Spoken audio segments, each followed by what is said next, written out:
4월 27일 월요일 정례브리핑을 시작하겠습니다.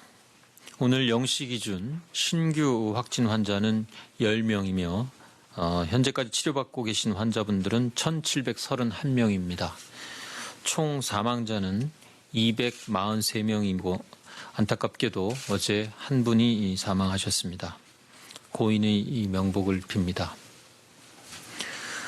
신규 확진 환자 10명 가운데 3건은 국내에서 확진된 사례이고 해외 유입 신규 사례는 총 7건으로 검역 단계에서 확진된 사례가 5건, 지역사회 확진 사례가 2건입니다.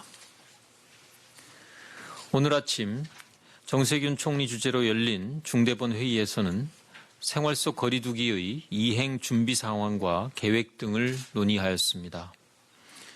정세균 국무총리께서는 이번 주가 생활 속 거리 두기로 이행하는 마지막 고비인 황금 연휴라며 주요 관광지에서 방역 수칙을 준수하고 제주와 강원 등 지역에서는 방역 준비를 철저히 해줄 것을 당부하였습니다. 한편 총리께서는 생활 속 거리 두기의 이행과 맞물려 고3과 중3을 비롯한 학생들의 개학 시기와 방법을 국민 여러분께 알려드릴 수 있도록 늦어도 5월 초까지 방안을 마련하고 의견을 수렴할 것을 교육부에 지시하셨습니다. 현재 전 세계적으로 코로나19로 인한 누적 확진자 수가 290만 명에 근접하였고 사망자는 20만 명을 넘었으며 대유행의 확산세가 잦아들지 않고 있습니다. 다행히 우리나라는 일평균 신규 확진 환자의 수가 4월 둘째 주에는 25명이었으나 4월 셋째 주에는 하루 9.3명으로 줄어들었고 격리 치료 중인 환자들도 지속적으로 감소하고 있어 비교적 상황이 안정적으로 관리되고 있습니다. 지난 4월 11일부터 4월 24일까지 2주간 신규 확진 환자의 감염 경로를 분석해 본 결과 해외 유입 관련해서 119명, 지역사회 내에서의 집단 발생이 38명, 병원과 요양병원 관련한 25명, 확진 환자의 접촉을 통해서 9명이 발생한 순서로 나타났습니다. 현재 대부분의 환자가 입국 검역이나 격리 등 방역관리 체계 내에서 발견되고 있고 신규 확진 환자 발생도 계속 줄어들고 있어서 종합적으로 볼 때는 방역관리 체계의 통제력이 점차 회복되고 있는 추세로 볼 수 있습니다. 그러나 감염 경로를 알 수 없는 환자는 지난주 확진 환자 175명 가운데 3명에 불과하였으나 이번 주에는 65명의 확진 환자 가운데 6명으로 증가한 것을 볼 때 여전히 방역관리 체계 밖에서 발생하는 경로를 알 수 없는 감염에 대한 경계를 늦출 수 없는 상황입니다. 또한 집단 감염 사례도 지역사회에서 산발적으로 발생하고 있기에 아직은 안심할 수 있는 상황은 아닙니다. 이는 방역당국이 파악하지 못하는 코로나19 환자가 지역사회에 여전히 존재하고 있으며 한순간의 방심으로 또다시 대규모 감염이 확산될 수 있다는 것을 의미합니다. 따라서 코로나19의 감염을 예방하고 지역사회 확산을 차단하기 위해서는 해외 유입을 적극적으로 차단하고 일상 속에서 철저히 예방하며 시설과 병원에서 발생할 수 있는 집단 감염을 차단하여야 합니다. 정부는 그간 코로나19의 해외 유입 차단을 위하여 입국 검역을 철저히 시행하고 있습니다. 4월 26일인 어제 기준으로 입국자 수는 3,511명이고 이 가운데 내국인이 68%인 2,375명, 외국인은 32%인 1,136명이었습니다.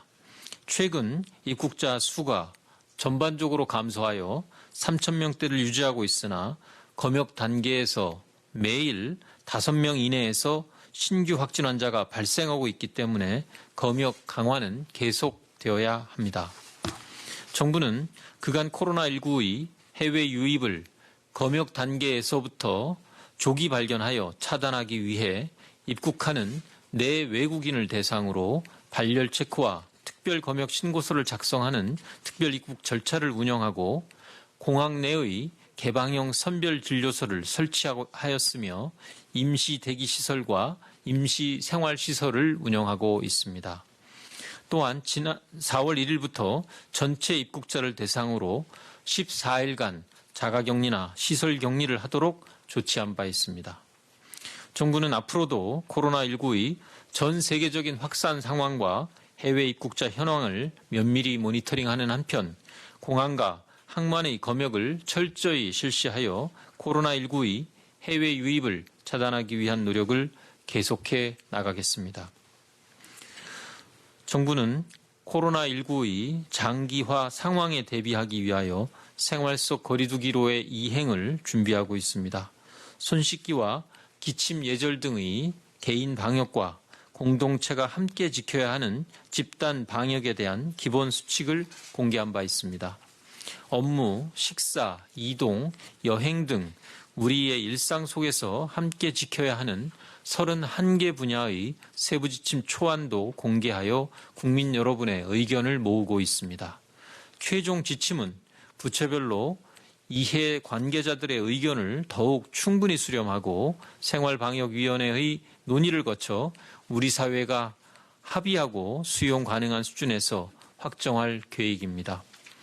지침 확정 이후에도 일상생활 속에서의 적용이 보다 손쉽게 가능하도록 계속 수정해 나갈 수 있는 가능성을 열어두겠습니다. 따라서 국민 여러분들께서는 이 집단 방역 세부 지침 초안에 관심을 가지시고 좋은 의견을 제안해 주시기 부탁드립니다. 아울러 이미 발표된 개인 방역 5대 수칙안과 4대 보조 수칙안에 대해서도 다시 한번 직접 살펴보시고 일상에서 실천할 수 있도록 충분히 숙지해 주시기를 부탁드립니다. 이와 함께 생활 속 거리두기 지침을 신속하게 마련하고 일상 속에서 정착시키기 위해서 각 기관별로 전담팀을 운영하도록 하고 있습니다. 이 전담팀에서는 일상과 방역이 조화된 지침을 마련할 수 있도록 소관 분야와 시설의 고유한 특성을 반영하고 이해관계자의 의견을 수렴할 것입니다. 또한 전담팀은 지침이 확정된 이후에도 현장의 이행 상황을 점검하고 현장의 애로사항을 해결하고 발생할 수 있는 문제 상황에 대한 처리 방안을 지금부터 준비해 나가게 됩니다. 이와 같이 생활 속 거리두기로의 전환을 준비해 나가면서 대규모의 집단 감염이 발생하지 않도록 관리 감독을 철저히 해나가겠습니다. 아동, 장애인, 노인분들 다수가 함께 이용하는 사회복지시설에 대하여는 4월 16일부터 5월 1일까지 2주간 시설별 감염관리 책임자 지정, 또 시설 내의 청소, 소독, 환기를 철저히 하게 하는 등 준수사항 조치를 제대로 이행하고 있는지를 점검하고 있습니다. 또한 대구 지역의 생활시설과 요양병원 394개소를 대상으로 종사자와 생활인, 입원 환자 등 총 33,610명에 대하여 진단검사를 실시하였고 검사 결과 모두 332명이 확진된 것으로 밝혀졌습니다. 앞으로도 확진 환자 발생 상황 등을 고려하여 집단 감염이 발생한 시설이나 병원을 대상으로 주기적으로 재검사를 실시하고 필요한 방역 조치도 철저히 해나갈 계획입니다. 코로나19가 지역사회에 확산되는 것을 방지하기 위해서는 시설과 병원에서의 집단 감염을 차단하는 것이 매우 중요합니다. 따라서 국민 여러분들께서도 꼭 필요한 경우가 아니라면 집단 시설이나 병원 방문이나 면회를 하지 말아 주실 것을 당부드립니다. 지난 24일, 25일에 걸쳐서 코로나19 환자가 입원했었던 격리병동에 근무하는 간호사 2분이 확진 판정을 받는 가슴 아픈 일이 있었습니다. 이 병원에는 중환자를 포함한 5분의 확진 환자가 입원 치료를 받고 있으며 방역 당국은 이 병원과 간호사 2분의 자택에 대한 소독을 철저히 마치고 심층 역학조사를 진행하고 있습니다. 정부는 이와 같이 코로나19의 진단과 치료 현장에서 자신을 희생하고 헌신하시는 간호사를 비롯한 의료진들께 깊은 존경과 감사의 마음을 가지고 있으며 자신이 감염 위험에 노출되어 있음에도 불구하고 환자의 치료에 주저하지 않고 최선을 다하여 임하는 것은 매우 숭고하고 고귀한 일임이 분명합니다. 코로나19를 진단, 치료하다가 감염되시는 경우 업무상 질병으로 인정되어 산재보험의 요양과 휴업급여 등에 따른 보상과 지원을 받으실 수 있습니다. 정부는 이외에도 이분들에 대한 예우와 보상이 충분히 이루어질 수 있도록 최선을 다하겠습니다. 지금 이 순간에도 현장에서 1,731명의 격리 치료 중인 코로나19 환자들을 위하여 이 질병과 사투를 벌이고 계신 모든 의료진분들과 그 이외에 병원에서 청소, 소독 업무에 애써주시는 미화원분들, 매일 밤낮으로 의료 폐기물을 수거하고 소각해 주시는 청소업체 종사자분들께도 깊은 감사의 말씀을 드립니다. 지난 주말 따뜻한 날씨를 맞아 많은 국민들께서 야외 활동을 시작하셨고 다양한 실내 종교 활동이 재개된 것으로 알고 있습니다. 많은 분들이 방역 수칙을 지키면서 방역 주체로서 책임감 있는 모습을 보여주셨으나 정부는 여전히 집단 활동 증가에 따른 감염이 확산되지 않을까 걱정이 되는 것은 사실입니다. 거듭 당부드리지만 5월 5일까지는 사회적 거리두기가 실시되고 있습니다. 가급적 모임이나 행사, 여행 등은 자제해 주시고 야외 체육시설 등을 이용하는 경우에도 전후의 친목 모임이나 회식 등은 삼가해 주실 것을 간곡히 요청드립니다. 또한 최근 일교차가 큰 날씨가 계속되고 있어 감기와 같이 코로나19 유사 질환이 나타날 수 있습니다. 발열이나 호흡기 증상이 있을 경우 출근하지 않고 집에서 충분히 휴식하여 주시기를 당부드리며 손 씻기와 기침 예절 등 개인위생 수칙을 철저히 준수하여 주실 것을 거듭 부탁드립니다.